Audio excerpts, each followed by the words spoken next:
안녕하세요. 2019년 4월 27일 토요일 아침입니다. 굿모닝 세계경제 10분 만에 읽기 전해드리겠습니다. 세계시장 요약입니다. 한마디로 말씀드리면 미 GDP 깜짝 상승에 뉴욕시장이 최고가를 기록했습니다.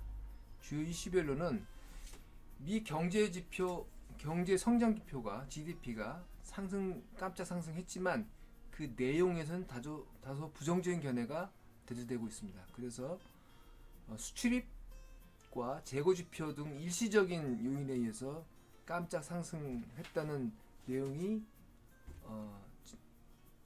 분석이 있고요. 이에 따라서 미 증시는 상승폭이 제한됐습니다. 다만 그 내용 중에 미 수요와 PC 물가지표 둔화는 다음 주 화요일 예정되어 있는 미 통화정책회의에서는 기존 통화정책 완화 스탠스가 유지될 것으로 긍정적인 그 반영을 예견하고 있습니다. 그리고 트럼프가 국제 유가에 대해서 오페크가 가격 조정을 해야 된다. 그래서 유가가 너무 높다라는 일갈에 유가가 마이너스 3% 폭락했습니다. 시진핑은 1대1로 포럼에서 무역 관행을 개선하겠다고 공식 선언을 하면서 미중 무역 분쟁 타결에 어느 정도 청신호가 보일 것으로 보입니다. 미 기업 실적 발표가 계속되고 있는데요.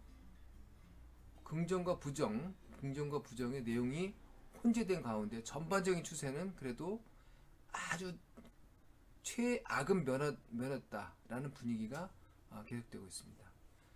시장 지표별로 살펴보겠습니다.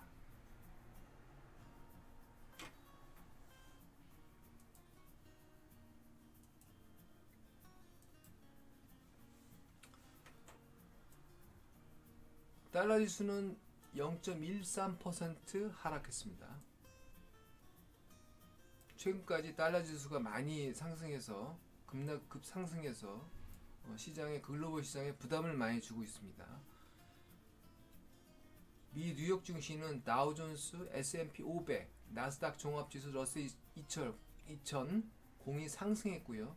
다만 상승폭은 미국 GDP가 깜짝 상승한 것에 비해서는 그렇게 큰 상승폭은 제한된 걸로 보입니다. 공포지수는 0.5가 빠져서 하락해서 12.7로 다시 12대로 내려갔고요.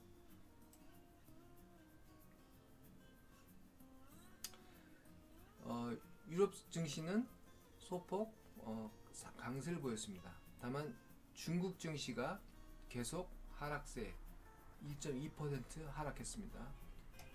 국내 시장도 어저께 하락했고요. 마이크로소프트가 긍정적 실적 발표 이후에 계속 상승세를 이어가고 있습니다. 캐터필라도 2% 상승했고요. 그 부정적 기업 실적 보고 이후에 좀 하락했네요. 다시 상승했습니다. 그 다음에 아마존이 2.5% 상승했습니다. 넷플릭스도 소폭 상승했고요. 미 장단기 국채 금리는 더 확대가 됐습니다. 장단기 국채 금리의 차이는 그게 좁아질 거나 역전이 될 경우에 경기 후퇴 지수로 경제학자들은 보는 견해가 있습니다. 그리고 WTI 서부 텍사스산 중진류는 트럼프가 오페크에 전화로 유가를 좀 내려라 이렇게 요청을 했다고 합니다. 그 결과 그 영향이 반영이 되면서 3.6% 하락한 걸로 외신들이 보도하고 있습니다. 국제 금 가격 0.7% 상승했고요. 구리 가격도 0.8% 상승했습니다.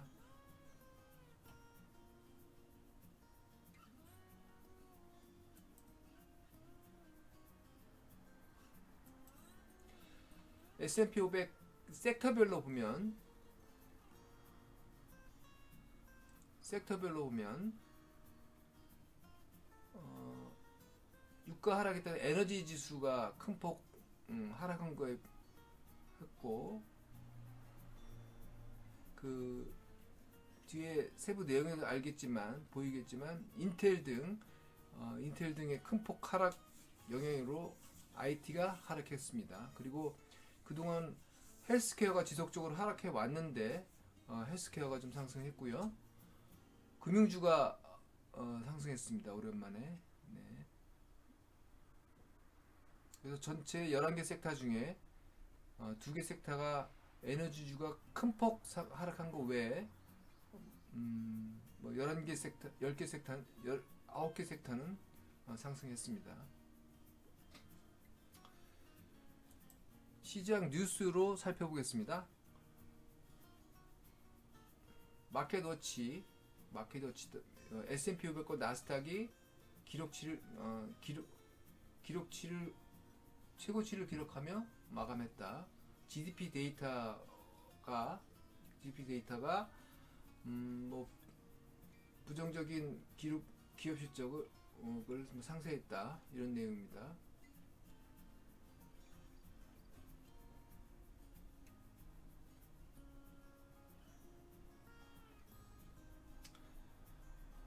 주간으로 다우는 0.1% 하락했고요. S&P 500은 1.2% 상승, 나스닥도 1.9% 상승했습니다.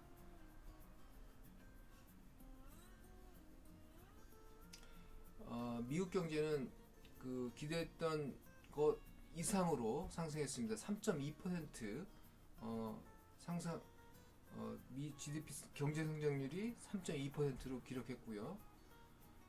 최종치는 아니고 1차 잠정치입니다. 경제학자들은 2.3% 추정을 했는데 대폭 상승했습니다. 지난 4분기 2.2% 상승했죠. 그래서 깜짝 상승에 시장이 뭐 자극을 받았지만 그렇게 상승폭에 비해서는 크지는 않았습니다. 지금 문제가 좀 부각되는 게, 미국은 강세로 가는 상황이지만 해외 리포트들은, 주요 국가들은 그렇게 반대로 부정적입니다. 지표들이. 일본 생산 지표도 뭐 3월에 안 좋은 걸로 나타났고요. 오스트리아부터 스웨덴까지 중앙은행의 경제 성장 지표가 굉장히 부정적입니다. 전 세계 글로벌 경제 지표가 별로 안 좋다는 거죠. 한편 미시간대 경기 기대지수는 4월에 97.1로 소폭 하락했습니다.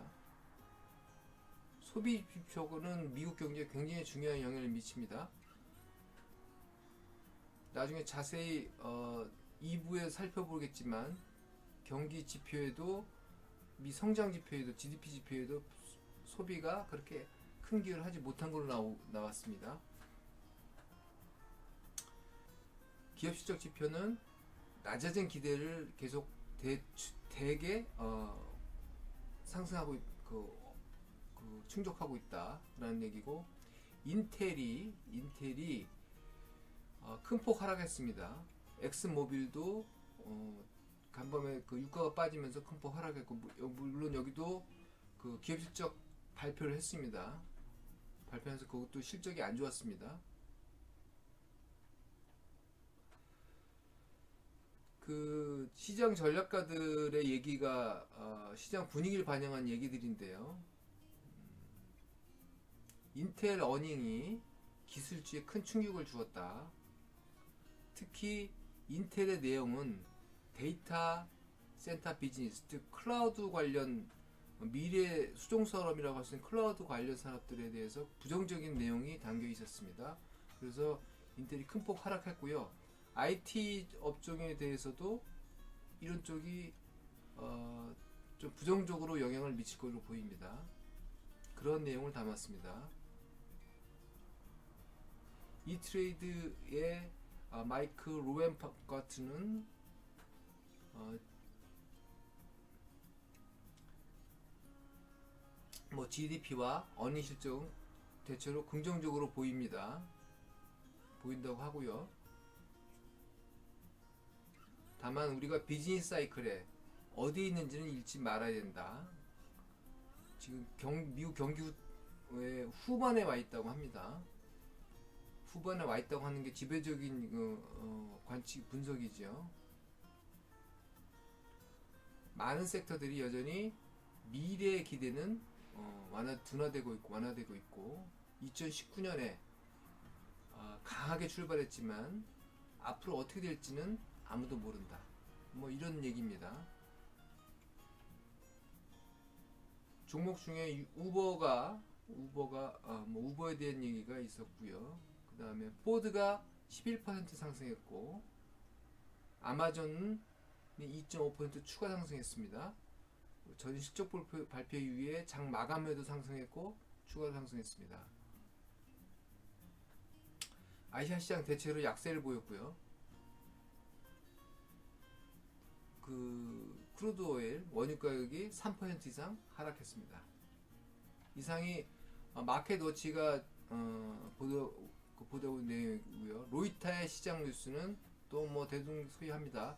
S&P 나스닥이 GDP와 어닝, 여기는 어닝 부스트라고 했습니다. 기업 실적이 부스트로 로이터는 보고 있는데 아무튼 실적을 최고 지표를 기록했다. S&P와 나스닥이 경신했다.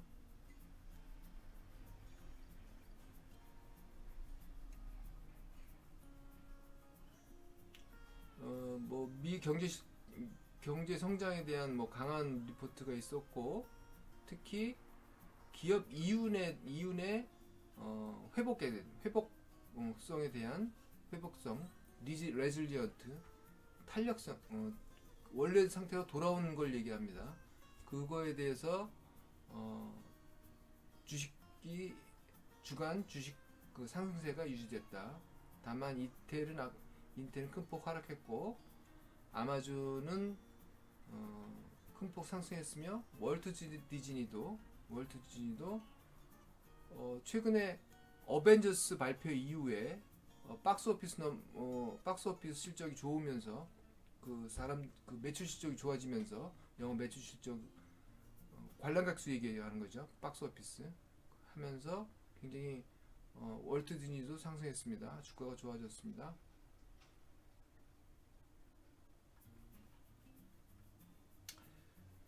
GDP 숫자는 시장에 긍정적이었고 투자자들은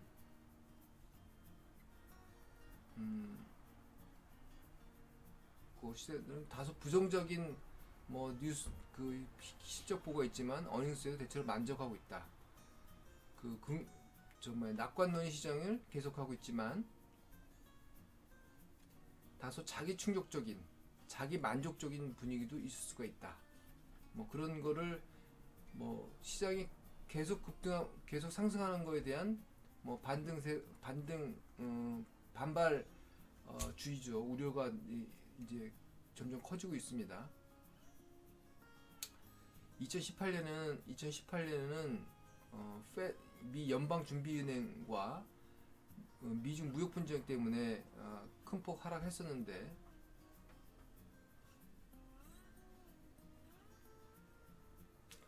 이번 하락했고 굉장히 안 좋을 걸로 봤는데 GDP는 재고 때문에 상승했다고 하고요. 소비자와 기업 지출은 굉장히 안 좋아졌고 주택 건설 투자도 5분기 연속 위축됐다라는 내용이 담겼다고 합니다. 이제 GDP 규모는 일시적으로 상승했다. GDP 성장이 일시적이다라는 이제 강조하고 싶은데 그러나 경제는 절벽은 아니었다. 이런 것 때문에 숫자들이 조금 부드러워졌고 경제가 모든 게 다 나빠질 줄 알았는데 이번 주는 그렇지 않았다라는 그 안도 심리가 있었다는 거죠.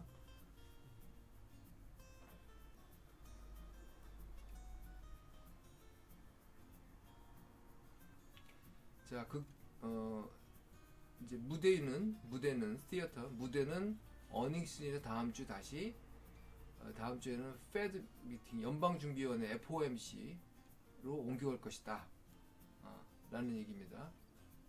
다음 주 화요일날 연방준비은행 정책회의가 예정되어 있습니다.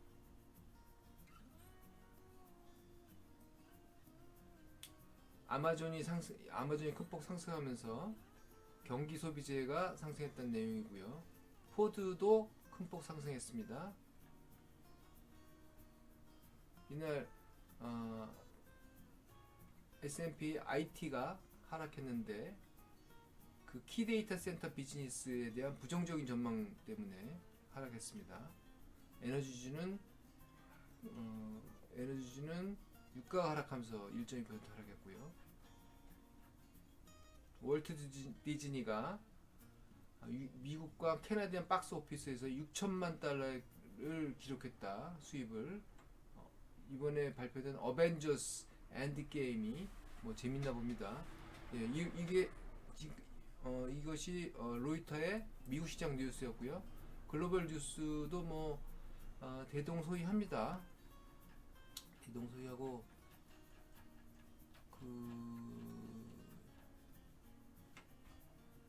스웨덴과 캐나다의 이번 주에 중앙은행이 긴축을 멈췄고 일본 중앙은행도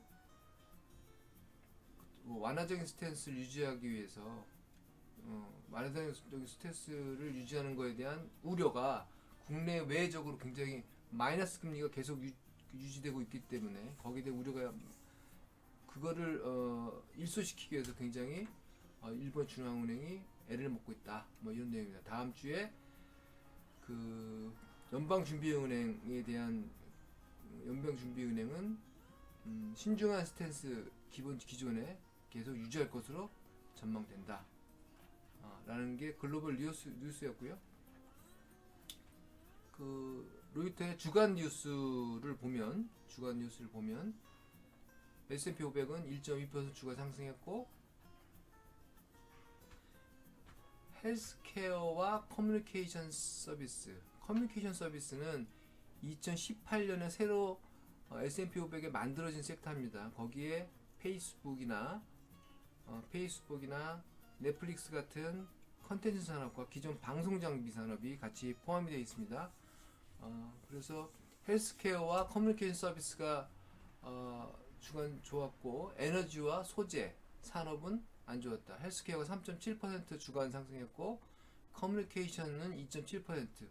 페이스북이 기업실적 이윤상 발표 이후에 7% 상승한 영향이 컸고 트위터가 컸네요. 12% 상승했습니다. 그리고 경기 그 소비재 그러니까 아마존 상승해서 1.4% 주간 상승했고 IT 섹터는 1% 상승했습니다. 이 중에서 마이크로소프트가 1조 달러 클럽에 시가총액 1조 달러 클럽에 가입했죠. 가입했습니다. 그 애플이 먼저 1조 달러를 작년 8월에 그 달성했다가 주가가 주저하는 바람에 다시 빠졌고요. 그 다음에 아마존이 계속 돌파를 했지만 달성 못한 상태에서 마이크로소프트가 먼저 돌파를 해버렸습니다. 네, 역시 뭐 구간이 명관이라고 할 수 있겠죠. 그 산업 섹터가 1% 빠졌는데 3M이 12% 빠졌고 UPS가 그 9% 빠진 영향이 컸습니다. 네, 지금까지가 그 뉴욕 시장과 증시와 금융시장에 대한 주요 가격 동향에 대해서 말씀드렸습니다. 오늘은 GDP와 미국 중국의 1대1로 정책 등 기타 뉴스가 있기 때문에 별도로 다시 주요 이슈 시간을 갖도록 하겠습니다. 감사합니다.